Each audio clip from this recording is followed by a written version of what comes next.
Hello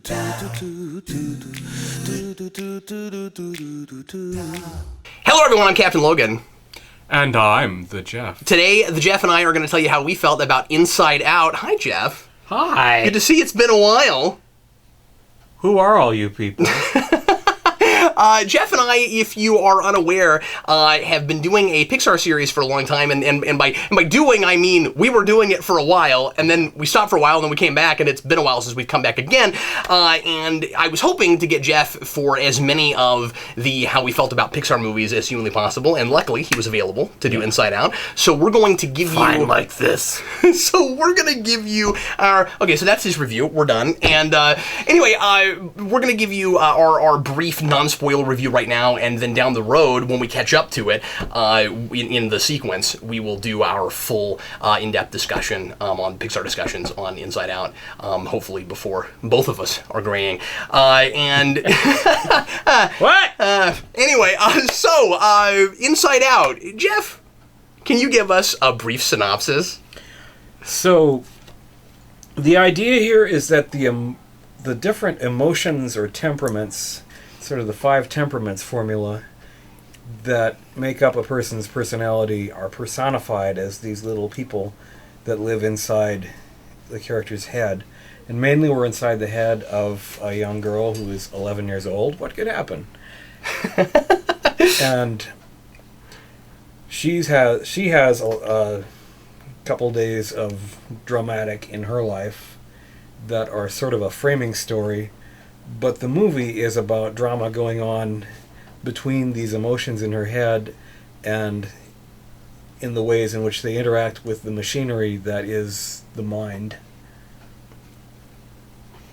And kind of getting hip deep into that and getting to explore the entire gambit.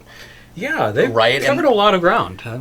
I mean, they milk this, I think, for all it's worth in the right kind of way. And I think it's really neat that we got to go explore as much of the mind as we did. And because from previews and stuff, I kind of thought that mostly it was just going to be those emotions personified, and they kind of give you a literal interpretation of like everything.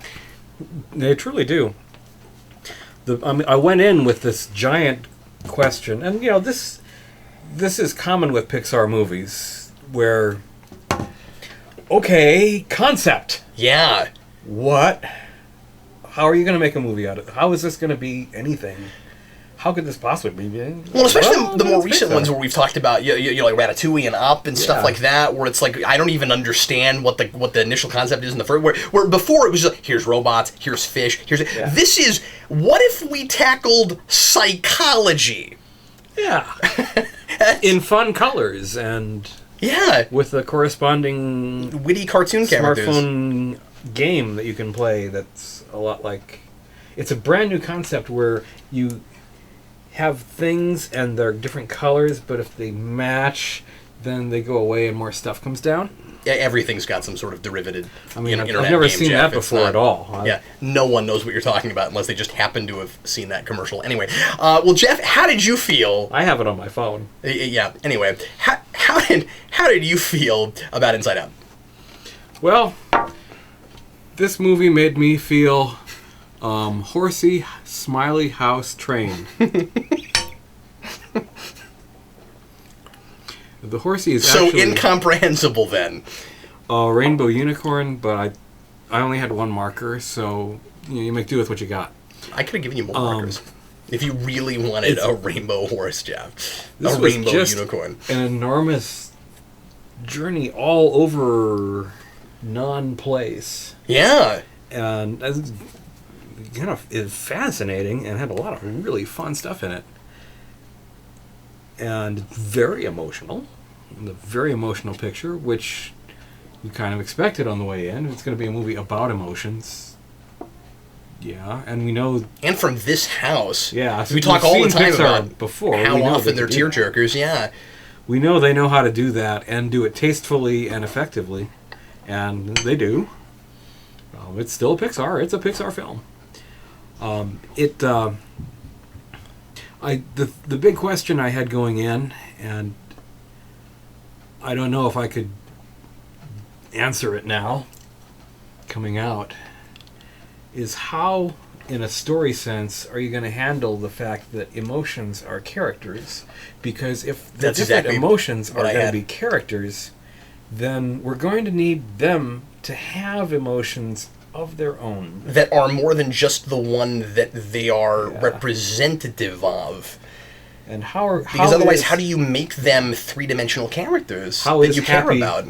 gonna have sadness? How is sadness ever going to be happy? How is fear ever going to be anything but afraid? Do you think it worked? And I bought it. I mean, like, at the end of the day, did you think that those... Let me ask you this, because this is the thing I'm still asking myself, and I think it's really interesting, is, are those, ultimately, at the end of the day, characters? Because, I mean, like, Joy has a character arc.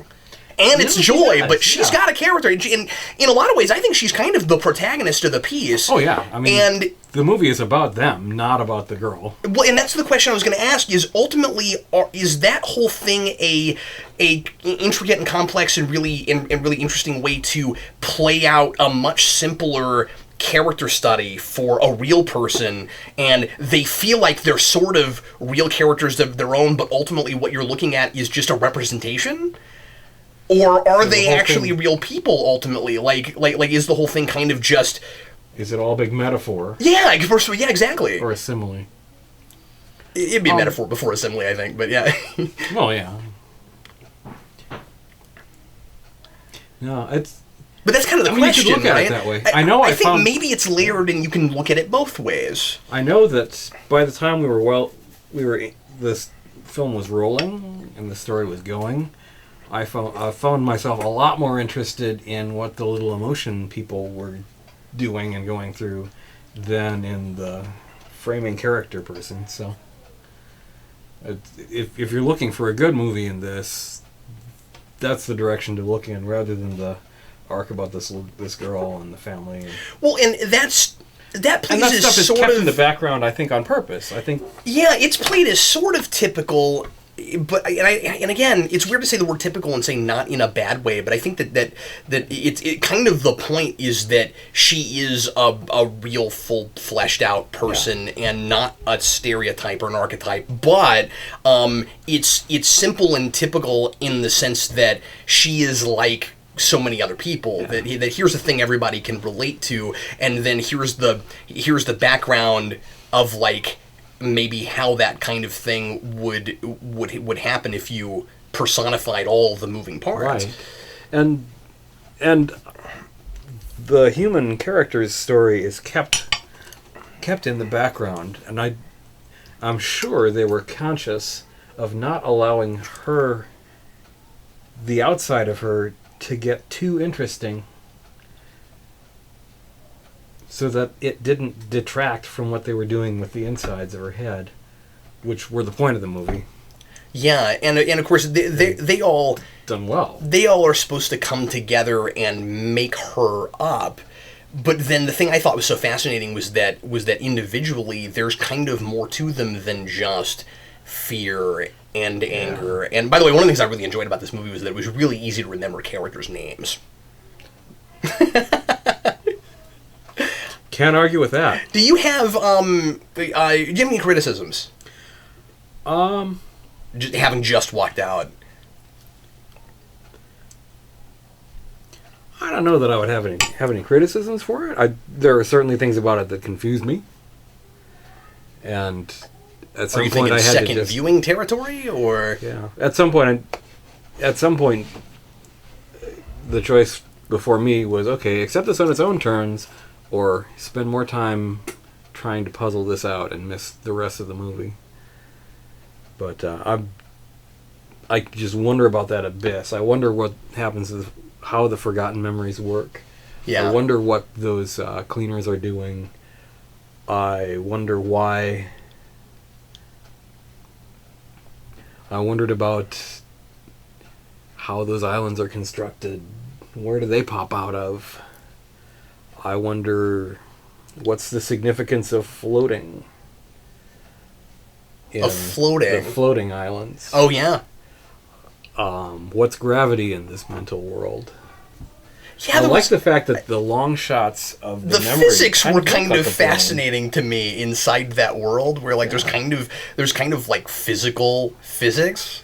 Yeah, and you never knew when to expect physics to make sense physically. Just a weird thing to say, but yeah, I had to do, and yet, by and large, I know what the rules are, at least of how the headspace works. Yeah. At least to a degree, and actually, there's kind of a big mystery through it about one of those rules, and by the end, I thought it made a lot of sense. Did you think that the movie was... Because one of the things I really liked about it is I don't think it's real. It's too horribly messagey, and I like and I like the message that's there, and I think that it's the way you ought to go with a thing like this. But it was handled cleverly and thoughtfully. Every team movie kind of has to come back to the message that yes, the team needs all of its members. Yeah. And we got that. But I think it was an interesting twist and spin on it because the fact that these people were representative of emotions, right? Yeah. Because at the end of the day, I thought the whole thing was there's a very, very fine line between joy and sadness, which I totally buy into already. And the way Sadness's role in this works, I felt really good about how they treated her. Yeah. And because it would have been so easy to set up her arc in a very, very plasticine sort of way, and they. Well, and considering this is Pixar, and they know how to write better than that, and they do. Yeah, and they know how to make you like characters so well that you can have a character that is the personification of mopiness. Yeah. And actually kind of like her and make it fun and have a lot of the levity come from that. You can empathize with each of the emotions, and I really appreciate that. It would have been so easy to fail on that score. Well, go ahead and flip your sign. So I'm going to say green, which does not in this case represent disgust. That's great. I had never really thought of disgust as one of the main 5 emotions, but then I thought about it and I was like, and everything else that I could think of that I would put there is part of that. Because I kept thinking, well, well, where's the irritation? Well, that's part of disgust. You know what I mean? Yeah. And then I was like, yeah, I guess that is kind of part. And then I wondered how much of this was like stages of grief, and there kind of was a little bit of that there. Yeah, there's a whole other train. There's a whole thing there. Train. Geoff, I liked everything about this movie. I had the same thing as you, that I'm having at least first viewing a very difficult time saying, here's the thing that just straight up doesn't work. I cared about anything could work. Yeah, and so appropriately I said this movie made me feel everything. Oh, there you go. And that's kind of the point, right? It's about the gamut of emotions. They forgot to write it backwards. They won't be able to read it. Geoff, that's you're looking at it. Oh, hi. You're saying things to an audience, but not for an audience at the moment. So anyway, but yeah, I really enjoyed how this movie is inherently an internal conflict. Yeah. That is really kind of epic and grandiose in scale. At first, I started really kind of wondering if it was gonna, if I was gonna ultimately at the end of the day appreciate how simple the outer story was, as we were discussing before. Because not to give too much away, but the girl is dealing with a problem. It's a pretty simple and typical problem that most of us have dealt with. Again, I think at the end of the day, that's kind of the point of it. But it's not like I expected something a lot more like tragic and awful or whatever. And I think ultimately it's cool that it isn't that, because the contrast, juxtaposition is fascinating. Of this feels like such a big, giant, huge deal, and it's so tiny. Like in real life, it's and in the grand scheme. Yeah, and what a fascinating way to do a character study. Yeah.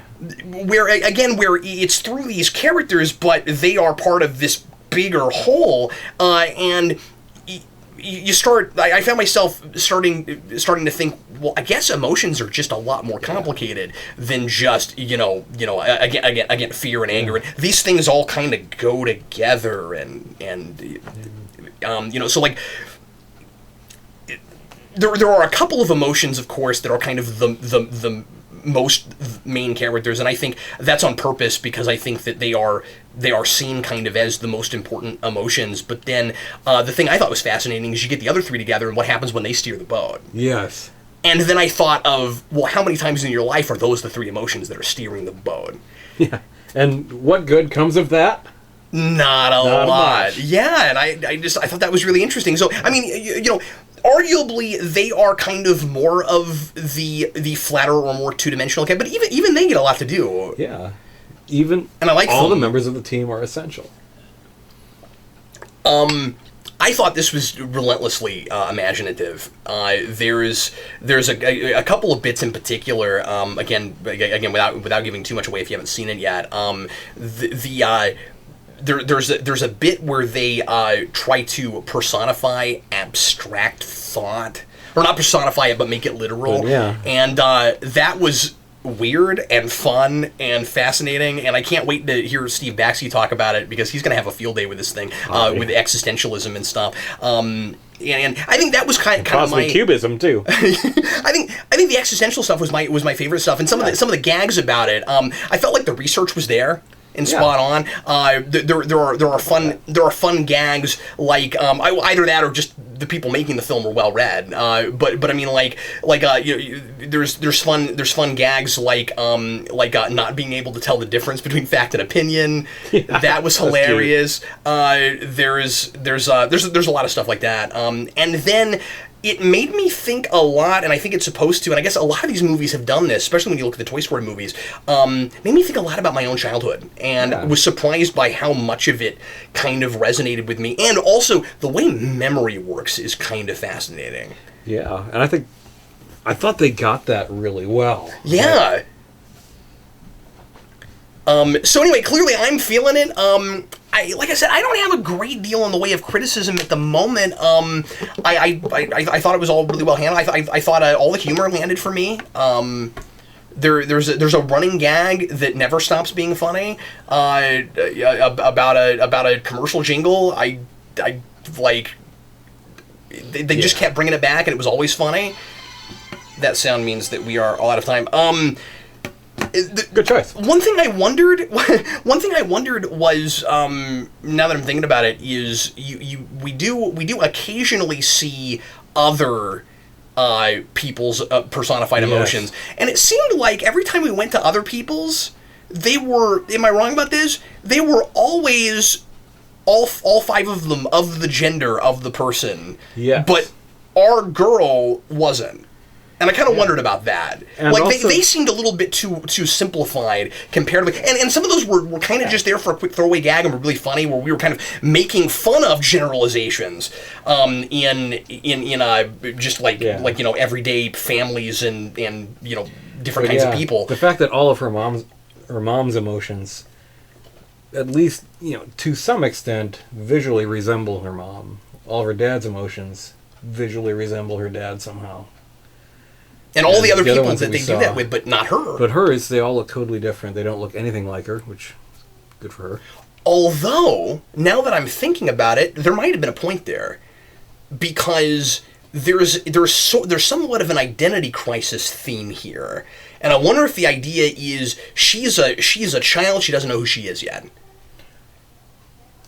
That she hasn't hit puberty yet. And I think perfectly, except that at other points they showed into the heads of some of her classmates in the school. And they were all the same. Okay, well then maybe it's not so much about youth as it is just her specifically. Yeah, maybe so. But I don't feel like... She is the chosen one, after all. But then again, is it really... I mean, I said identity crisis. That's too big of a term. Because I think it's more just... She's being forced to live somewhere she doesn't want to live. So the idea is she wants to be what she was before, and she feels like she's not being allowed to. It's not an identity crisis so much as just pushing against what you're being made to do. It's a process of figuring out Yeah, so I mean, like, I guess there could be a little bit of that there, but I don't know that she doesn't, to a degree, know who she is and what she wants. It's an identity process rather than an identity crisis. Yeah, precisely. So I don't know. I guess that's a criticism, Yeah. but for the most part, I really dug it. I worried towards the very beginning when they're setting up initially the mechanics of the mind and the control. I did too. That I thought, oh. Honestly, I wasn't sure about it the first 15 minutes or so. I mean, like. But it got better. It turned a good direction from there. I won't hold it against them. No, I think I had to get. Well, it's a tough thing to get started, and I'm not saying that. Yeah, and I'm not saying that they did a bad job with that. It's just that not knowing where it was going, I wasn't sure about it yet. I think I had to get into the mind world before I was really with it. Yeah. But anyway, well, everybody, thanks always for watching. We sure appreciate it. And if you saw Inside Out, let us know what you thought of it. Jeff, we have another Pixar film this year. They're putting out 2 this year. That dinosaur movie. What is that called? The Good Dinosaur. The Good Dinosaur. The Good Dinosaur. The Good Dinosaur, yeah. The article adjective, naturally, the most important part of the title. Isn't that the longest title any Pixar movie's ever had? The Good Dinosaur. Really? Is it that long? I mean, yeah. It was 3 words, man. Yeah, Toy Story is 2 words. A Bug's Life is 3 words. A Bug's Life. Okay, so they're matching their high. It is, well, but it is longer in syllable count. True. I'm trying to think if there's any others that are any longer than that. But you're right. They do have really Wall-E. They have a lot of 2-syllable or 1-syllable. Up is 2 letters. Yeah, you're right. I don't know why we're talking about this, but we are. Anyway, so yeah, I'm excited about that just because it's another Pixar thing. And, I mean, the premise doesn't immediately wow me and excite me or anything, but... well, we don't know the premise yet. But there have been... Well, just the only thing we really know is they don't die off when they were supposed to. That's it. So I guess we'll see where that goes. Anyway, well, folks, thanks for watching. We sure appreciate it, and we will see you again shortly. I will be back with more how we felt about here in the next week or two, and Jeff will be hopefully back with me pretty soon for more Pixar discussions. We have a whole other series of videos we want to make after that discussing something else, so hopefully we will have time to come back and make that happen in the near future. We don't have very many left. How many do we have before we're caught up? We have 2 more to do before this one. Before this one. Okay, cool. Well, we should try to get those knocked out shortly. I know one of them is Brave. What is the other one? Brave is the next one, and after that would be Monsters University. Oh, that's right. Wow, yeah, jeez. And that just doesn't feel that long ago, does it? Yeah. We're gradually catching up to ourselves. Well, once again, we'll see you again next time. I'm Captain Logan. Are you? I am. It's true. I might be the Geoff. He's having an existential quandary. Don't mind him. It's more of a process. See you, folks. Bye.